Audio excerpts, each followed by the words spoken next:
Welcome to Industry Innovations. Welcome to Chicago. Today we're going to talk about communications. Communication technologies has been disrupting many industries. We're going to talk about use cases, we're going to talk about the technology itself, and we're even going to share with you how we turned a vehicle into a communication device. All of that starts right now.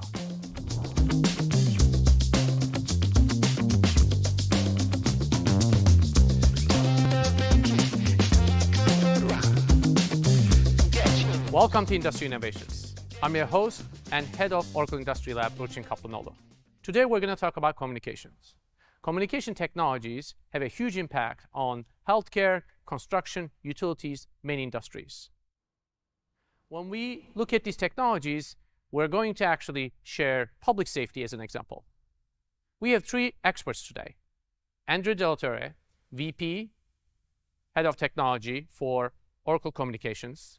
Carlos Castellanos, who is Master Principal Consultant for Oracle Communications, and Arvind Singh from Verizon, who's Head of, and he's VP of Engineering for Verizon, which is a US telecommunication company. Before we get going, I want to remind everyone, engage with us. Ask us any questions you have. We want to hear from you. And if you don't have any questions, tell us where you're from. We want to engage. Now I'm going to go find Carlos and have a discussion about the public safety use case. Follow me. Hi, Carlos. Great to see you. Good seeing you. So, Carlos, can you tell us a little bit of yourself? Sure. I am a Master Principal Sales Consultant. I work with key customers such as Verizon with a specific focus on some enablement technologies like 5G core network and with some specific features and capabilities such as network slicing, 5G roaming, orchestration automation, and most recently starting to work on network analytics and monetization. Awesome. So what problem are we solving here today? Well, as you can imagine, the IoT evolution has been underway for many years. However, many enterprises are still struggling to make the leap from proof of concept to productization. So as IoT becomes more prolific and more accessible, we're seeing that some of the key IoT challenges, which we see today, frankly, have been there since the beginning. Yep. But as we continue seeing the trend, this becomes more pronounced. So what this creates is enterprises are really struggling to, when they have to integrate an end-to-end vertical solution, is really a key undertaking for them. So what we're really doing is creating a platform that would enable us to help them solve or reduce some of these roadblocks with a platform that will enable us to create a ecosystem that could be better integrated and then can allow us to create easily end-to-end vertical solutions. Wow. So it's a platform. You mentioned partners. You mentioned providing an end-to-end solution. So how does it really work? Well, the main function that the platform fulfills is a vertical stack component, and it provides communications access and capabilities that are basically facing the application layer. And this allows us to basically create communications enablement. The platform basically focuses on two key areas. One of them is IoT control and command and video and audio management. And the other key area is in the real-time communications, which provides video and audio conferencing. And I see some hardware here. Can you explain us what we got? Sure. The solution in the ecosystem has two key components. One is the cradle point, which essentially you can think that as a LTE or 5G router, yep, which is connected to the existing roof antenna. This is basically a device that is giving us the capability of providing end-to-end connectivity or routing throughout the entire ecosystem, and also allow us to communicate to the external network and then be able to talk to the cloud. On the other hand, we have what I would consider the actual brain of the solution, which is the edge capability or the edge compute. What this does is basically allow us to locally be able to pre-process, filter, compress, and securely save the data, right? Because we have in the ecosystem large amounts of information that we need to actually pre-process because all of this is time sensitive. Yep. So then what we need to do is do this locally, securely, and then from here be able to transmit this back to the Oracle Cloud or the government cloud in a secure manner for pre-processing So and storage. this is how it makes sure the data is secure and it communicates securely. Correct. So our solution basically is able to give us the capability to do encryption at all layers of the solution, Yep. as well as basically giving us the ability to do secure signing with hashing. Yep. And that is exactly what we do, right? Basically, data is critical, so we got to make sure the data is fully secure locally, and then be able to do that in the cloud as well. And let's see if I got this right. So the cameras are on the car, it collects the data or other sources, it comes to this device, it encrypts, it does the processing, and then the cradle point actually communicates it to the cloud. That is exactly correct. Okay. Yes. Okay. Exactly. So that's a very unique path. So it makes sure that the data is secure and it can be able to achieve that. Exactly right.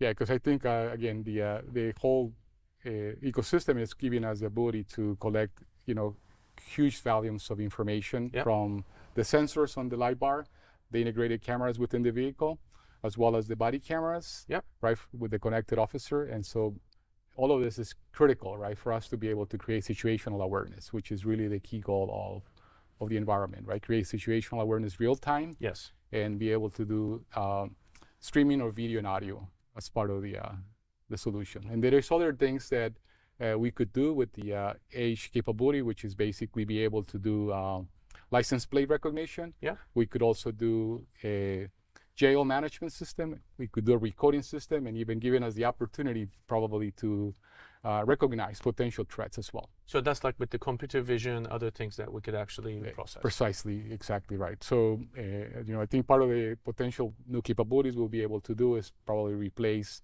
the body cameras, radios, and then be able to provide a 5G enabled computer, right, to basically enrich the environment. So we just turned this vehicle into a communication device. I mean, exactly right. Just to simplify it, that's what it turned out to be. That's exactly right. You can think of the connected patrol, right? Has the ability to connect with the dispatch center and then be able to have that level of communication, right? Again, our goal is to create situational awareness where eventually we want to be able to create or provide an environment that allows us to completely transform the way we deal with situations in the field, right? And this is one use case. This is applicable to multiple industries. It's from construction to utilities to healthcare. It's about collecting data. It's about processing it, providing it securely with the live video feed. So we could do multiple industries. Absolutely. I think our goal is to essentially create a platform that enables us to do exactly that, right? To be able to support multiple verticals, multiple industry solutions, and have the ability to the underlying goal is to create application enablement, and furthermore be able to do 5G monetization through exactly that, vertical application enablement. Thank you, Carlos. My pleasure. Thank you for coming. Appreciate it. This was great. Earlier today, we did an interview with Andrew De La Torre from Oracle and Evan Singh from Verizon. Let's check it out. Hi, Andrew and Arvin. Thanks for joining us today. Hey, Bertrand. How's it going? Nice to be with you both. Hey, Bertrand and Andrew. Great to be here. Well, you guys are both experts in telecommunication technology, and I want to actually start with the biggest challenges that industry is facing today. Yeah, Bertrand, before we get into challenges, I must acknowledge mobile communications is one of the most democratized and accessible technologies in the history of humanity, with about 8.5 billion subscribers on the planet today, right? And when you think about 5G and the rapid pace of global adoption of 5G, with 270 plus global networks that have launched commercially, over 1.2 billion subscribers using 5G, and then on top of that, the fact that the technology is scaling 2 years faster than previous generation of wireless technologies, it poses an exciting set of challenges and opportunities, right? So in terms of challenges, there's few. One is, trillions of dollars are being invested in this next generation of networking technology, and the 5G monetization is a massive opportunity in front of us. While we're seeing great success with mobility and with fixed wireless broadband connectivity, there's more to be done in terms of bringing next generation of enterprise public sector services and capabilities, right? Additionally, I believe there's an opportunity to further modernize the OSS and BSS systems for service providers to capitalize on market opportunity, to unlock new set of capabilities and services, right? So I feel this is a phenomenal opportunity to make disciplined investments, modernize infrastructure, and enable new set of possibilities that previously were out of our reach when it came to mobile communications technology. How about you, Andrew? So, Arvin, I really agree with the points that you just made. And actually, what I would probably add to this, Burchin, is I'm observing really in the industry that 5G is really a transformational moment. And it is introducing what I would call sort of 3 incrementally difficult challenges that the industry is needing to cope with. The first one is maybe the easiest one, which is actually deploying 5G. Now, I say it's the easiest one because the industry's used to deploying the latest generations of technology. So this is the piece we're well practiced on. But what is kind of behind this, of course, is that 5G is a cloud native technology, and the adoption in the industry of cloud native is a significant challenge in itself, because that is a technology that we're not typically used to in a telecommunications environment. And then I think the third and probably the hardest one is that 5G is really taking the industry into an entirely new place from an ecosystem perspective. It's moving away from the consumer established base that we've got, and really the technology is specifically purposed to be able to enable industrial applications and target enterprise customers. And that is requiring a transformation not just on the technology that I spoke to, but actually in the business processes, in the way that the business operates, in the business models that they deliver into the market. And all of that is a significant challenge for any company to have to reinvent the way it's worked for decades. Well, I heard the challenges, but every time I hear challenges, I think about opportunities too. So I can clearly hear you guys are mentioning it as you're speaking. So let's start with you, Arvind. What are the opportunities when it comes to this technology? Yeah, significant opportunities and excellent points made by Andrew, right? As we think about the investments that are being made in spectrum, in modernizing the fiber infrastructure, pulling millions of miles of fiber, right, to enable this next-gen infrastructure, pairing it with the edge compute fabric in the public 5G network, but also in the private network deployments. There's opportunities this opens up in terms of taking the capability to industries in ways like never before.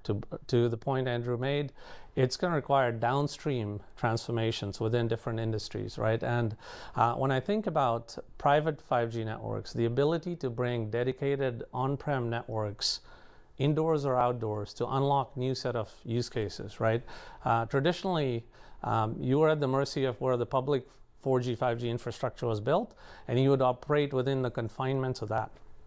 Now there's an opportunity to design the network based on the business need and business problem and work backwards into the platform layer, the application, and the enablement of that. So as I think about network slicing and the sophistication that will bring, the ability to reach different business problems in a meaningful ways with this macro network infrastructure, as I think about the acceleration of the ecosystem with APIs, with the opportunity to interrogate different functions within the network, from the application, from the end device, that opens up the possibilities to do a lot of industrial grade applications using carrier grade network infrastructure, be it public or private.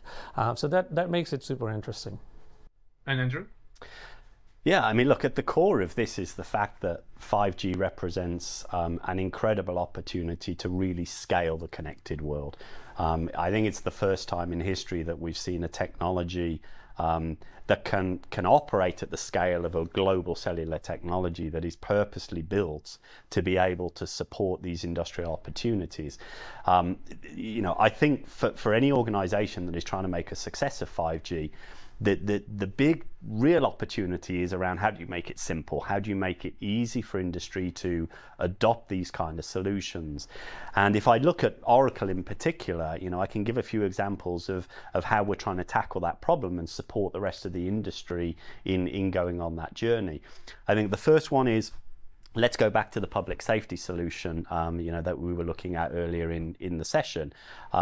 From an Oracle perspective, we are focused on really bringing together an integrated hardware and software suite. It's giving that real-time situational awareness to the first responders, which is really going to transform how that whole environment is able to operate. But more importantly, it's presented to that end customer as a fully integrated solution, really easy to consume, really easy to use, Everything is integrated. You're overcoming the data silos, the complexities of building these, very sort of involved solutions that happen. And even if you look at, what is out on the edge in that solution, a single patrol is consisting of 4 cameras in the light bar. They've got the cameras which is on the officers themselves. We have edge hardware in the vehicle itself, which is taking care of media routing and management, and also a place where we can deploy edge applications. All of that needs management. And so our goal in Oracle was, how do we make it really easy to build and present these applications? And so that's actually why we embarked on building a new cloud native platform. We call it Enterprise Communications Platform. And it really is a way of making applications be able to access the connected device environment, to be able to access communications in a super simple way. And extending to what Arvind said earlier, that platform is not just cellular focused, it's extendable to other technologies. It certainly embraces the opportunities to do things with private networks. So it's all about really, how do you make it simple for both the application developers, the end customers, and the communications providers to be able to bring the world together. Arvind, do you have any additional comments? Yeah, absolutely. Excellent points by Andrew. I think one of the important things we have to recognize is United States is one of the leaders in 5G, right? I mean, Verizon started on the 5G journey some 8 years ago, even prior to standards being ratified. And since then, there's been tremendous progress that has been made in the United States in terms of spectrum policy, right of way, cell site regulations, turning up sites and things like that. I think to continue and maintain US leadership, additional mid-band spectrum will be required to continue to build upon the 5G future we're embarking upon, and to really unlock 5G advanced capabilities to come, right? Pre-6G. So I think mid-band spectrum, high-band spectrum, the opportunity to build ubiquitous 5G coverage in the public 5G network.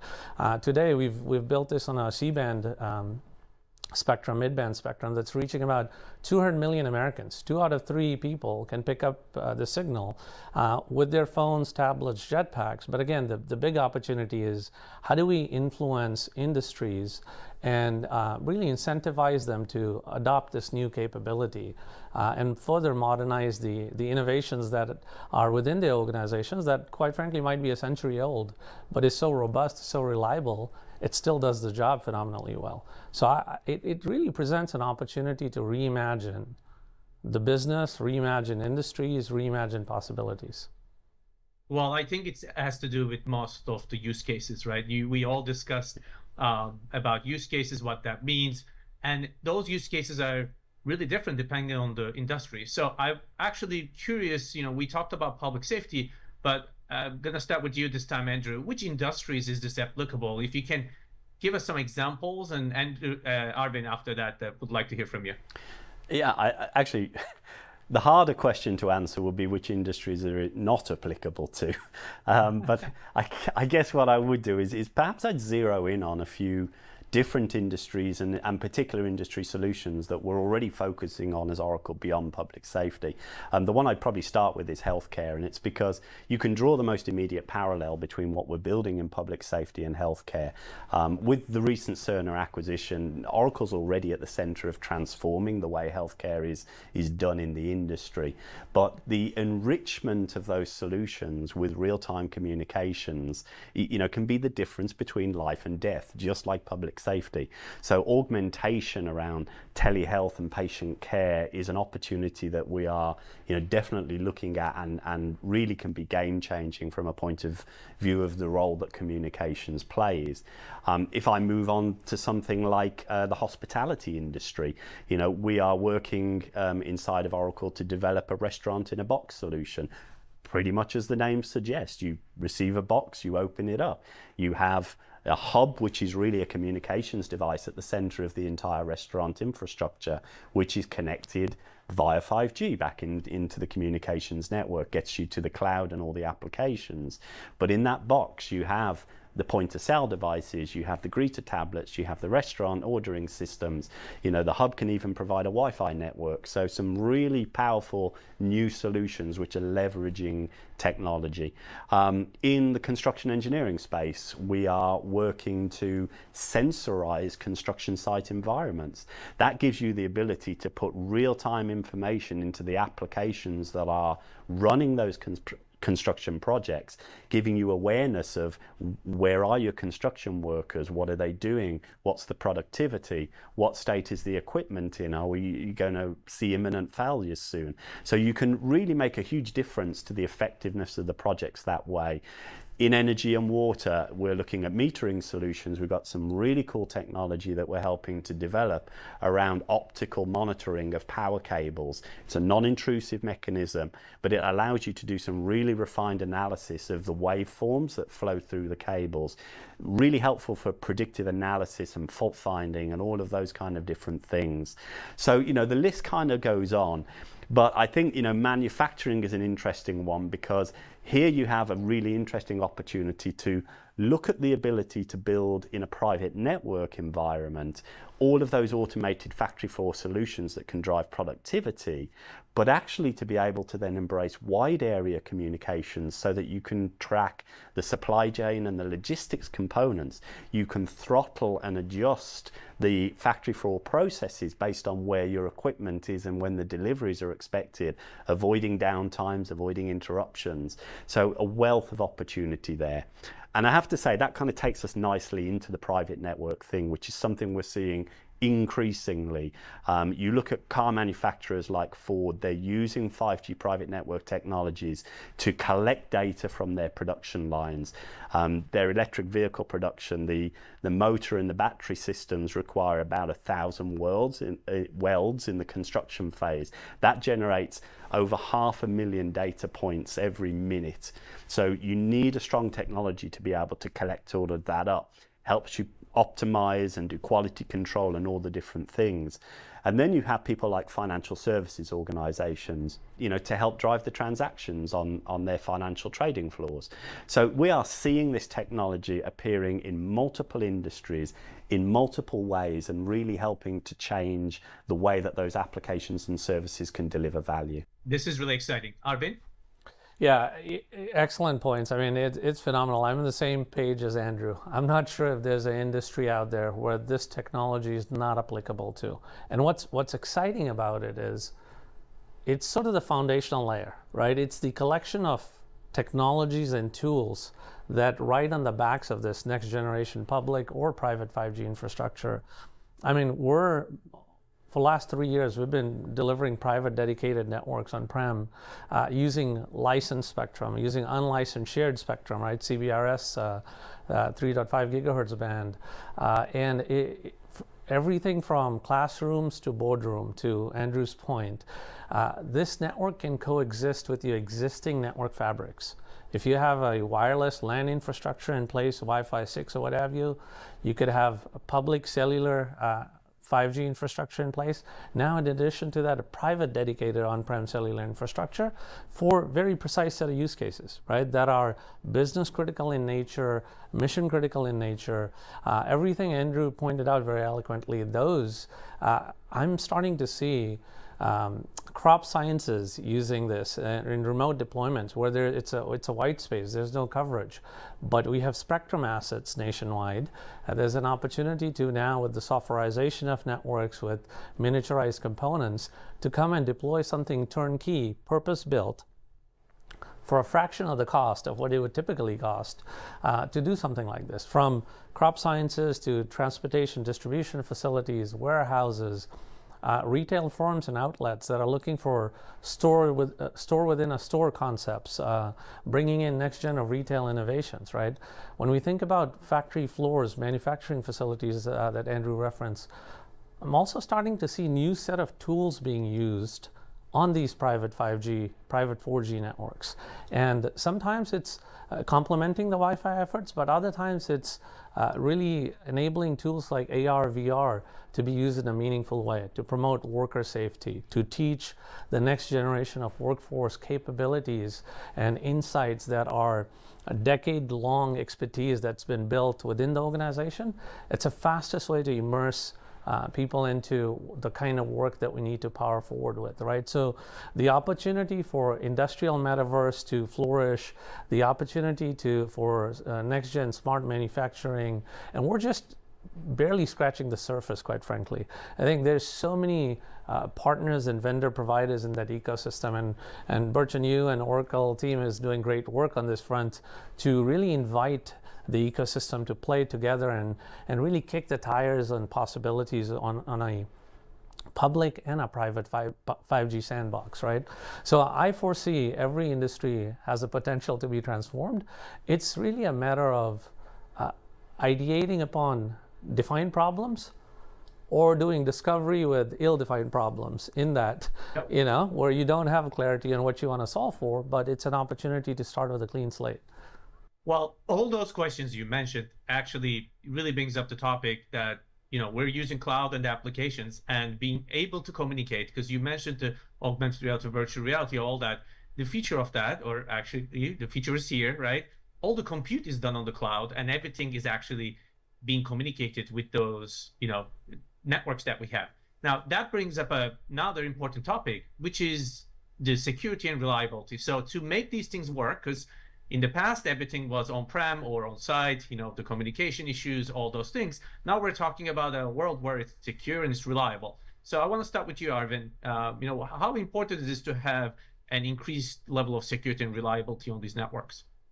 Yeah, it is. Security and reliability is super important. As pioneers of bringing next generation of network technologies at scale, this is paramount, right? The opportunity to now go into industries that will be powering the future of organizations, powering the future of America and globally for that matter. Some of these are mission critical life and death type of environments. So the high reliability networks, the high security fabric is going to be super critical going forward. And the good news there is 5G in itself is inherently more secure than previous generation, right? With better Airlink encryption, with new appliances in the network, with secure edge protection proxy, you know, as you connect to legacy networks, preventing security threats from those. And in addition to that, just this notion of zero trust network architecture, right? There's a lot of capabilities that our two organizations have that we bring to bear that can address the needs of security and reliability in a meaningful way, regardless of where on the planet you architect that network and whichever industry you want to serve. Andrew? Yeah, I mean, for me, we have to sort of start by re-emphasizing that the world is moving into a place where the applications are now mission critical. And that, I think, is really the stimulus for why this topic is so important. When you are developing solutions that are around healthcare, around public safety, you know, you're no longer having the convenience of doing firmware updates for an innocuous device or remote monitoring of a burglar alarm system. You know, this is now monitoring the blood sugar levels of a diabetic patient or dealing with an armed situation out in the field. And you can't afford for your solutions to in any way fail or in any way, you know, suffer any kind of security breach. So I think that's kind of really for me the important thing to note as we move into this world. As Arvind said, you know, we're lucky in that 5G as a technology is intrinsically already highly secure. From our perspective as Oracle, all of the applications, all of the enterprise cloud platform capabilities that we're building in the communication space, they're all native in OCI. And that already gives me a huge benefit because, believe me, there is no other company in the world more fixated on security than Oracle. So being able to leverage all of the security and reliability that's built into our cloud infrastructure is extremely beneficial. I think a final comment would be, even beyond the cloud, even beyond the solutions themselves, it's also creating a platform for where the communications providers have to put more effort, more energy into monitoring and guaranteeing the services that they're able to deliver that contribute to this. And this is where you see products like Oracle Communications' Unified Assurance product, which allows service providers to monitor these connectivity services, at a very granular and real-time level, and be able to do all of the performance management that's needed. All of these extra capabilities are really part of the journey that we're going on. Now, we have been talking that future's here, right? So it's now, but I also do want to kind of look at the near future. So what does future look like? Let's start with you, Arvind. Predicting the future is much harder than creating it, right? And that's the opportunity I see organizations like ours that recognize the need to take collection of capabilities, artificial intelligence, machine learning, taking immersive capabilities in this business or enterprise grade or industrial metaverse type of applications, creating digital twins, right? A lot of these things, there's ways to give tools and capability in the hands of organizations like never before. And particularly, I think wireless was something that was a nice to have in the past. Today, it's so much so robust, like Andrew touched on previously. There's so many more dimensions to this network fabric, so many more millions of connected things in the same general area, same square kilometer, right? Ultra reliable, high security, high fidelity, super low latency network. You could be doing a ton of creative things with this in terms of the network, the public network fabric, but also the private network fabric. Video is just one example that I'll touch on that I failed to mention previously. When you think about video, that was something on wireless network technologies, it wasn't as acceptable of a use case. Today, two-way video is by default the standard which we put on cellular wireless communications. And in terms of 5G powered video, the notion of using computer vision to enhance production, to enhance predictive maintenance, to do anomaly detection, to be able to promote worker safety, inventory management, right? You guys are doing some creative work using drones for inventory management and things like that. All of these things combined, I think, makes it the future super exciting and promising. And Andrew? Yeah, I mean, look, we've spoken today around some really exciting examples of how we're already seeing industry being transformed, and that journey is going to continue. I was looking at a recent IDC report that basically forecasts that just 2 years from now, we will already be at over 55 billion connected devices. So we're more than 7x the entire population of the planet. I mean, this is going to be an unstoppable journey that we're going on in connecting things and building more and more transformational solutions. And I suppose I'd probably finish by saying that means the technology itself can't stand still either. And so, we're kind of looking forward to the continued evolutions around 5G as a technology.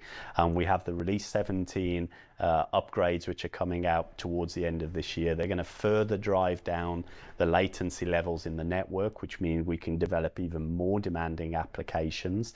After that, Release 18, which should be surfacing around 2025, we've got some reduced capability type solutions in there, which are going to drive significant reductions, probably more than half the cost of the 5G devices themselves, and also significant benefits in terms of energy consumption, which allows you to do a lot more with battery powered off-grid type solutions. So I think as the technology continues to march, as the applications continue to be developed, we've got some really exciting years ahead of us in terms of the changes that this will bring to society. Absolutely. And the last question is to you, Arvind. So Verizon has been one of our key partners at the Oracle Industrial Lab in Chicago. We have your 5G network running for testing and trials. Why did you choose to participate? Yeah, great question, Burchan. For a few reasons. Frankly, Verizon has opened the doors to 5G innovation hubs. We have about 15 or so, and we've targeted different industries, different opportunities that we want to unlock. And we quickly realized as we got on the journey of 5G, pre-standards and then early ratification of standards, not everything around 5G was just consumer driven, right? And Andrew brought up this point earlier. There's a massive opportunity for industry, for business, for enterprise and public sector. And we really wanted to give the keys to the kingdom to our partners, to the innovators out there, to our customers, to create 5G innovation hub footprints, the industry lab footprint that you have at Oracle, along with experience zones that many organizations have created. So everything from immersive learning opportunity using new set of tools and elevating the learning experience to healthcare, elevating the patient care experience and next generation of hospitals, and the different set of technologies that can be riding on top of this amazing networking infrastructure. We saw the power of partnering with organizations like Oracle that have an established ecosystem of partners that are already transforming these industries and bring a native set of capabilities that can immediately start to benefit from this, right? Because the last thing we want to is this fascinating tech capability that is waiting for that moment and the match to solve problems. And I think the immediacy behind this is to really accelerate the ecosystem. And that's the work, I think, that got us excited when we saw the potential to partner with Oracle. Is you're already in these organizations, you already have applications and platforms that are being used by customers, and the opportunity to further accelerate that ecosystem with this next gen of capabilities and bringing the collaboration, the co-innovations together. I think that in itself was a no-brainer that we need to get started rather than waiting for the future. Andrew brought up an interesting point that this is not a standstill technology, right? That is the single most important thing we want businesses and industries to recognize, that 5G brings about a journey of possibilities. There's capabilities that are here and now, and many of which to come, right? Some of which Andrew touched on. When we think about time-sensitive networking, industrial Ethernet type of experience for industries, being able to go after robotics and many of these use cases that traditionally were not within reach of wireless connectivity, this becomes really promising. So it's important that organizations have champions for this next-gen networking technology within their shop, and they start the work today so they can build upon the possibilities to come, because this is an opportunity to make investments that are future-proof, right? It's not going to require a tremendous forklift to go from 5G capabilities of today to the feature sets that will come as downstream enhancements will be brought to bear. Well, I want to say thank you, and I also want to emphasize that working with Verizon has been great. So we've been not only putting videos and talking about this like we're doing right now, we're actually physically doing them. I think that makes a big impact to taking those use cases and physically trying them and putting them to work, putting the network to work, putting those use cases to work, and actually bring them to market. So I want to say thank you, Andrew. Thank you, Arvind. Thank you. Thank you. Fantastic interview. If you ask any questions, we're going to continue answering them. Please continue asking us more questions. I want to thank Carlos, Andrew, and Arvind. We learned a lot from them about how communications is disrupting other industries. And if you want to learn more about the lab, I want to encourage you to go to oracle.com/innovation. And if you want to find more episodes like this, you can go to oracle.com/connect. See you next time.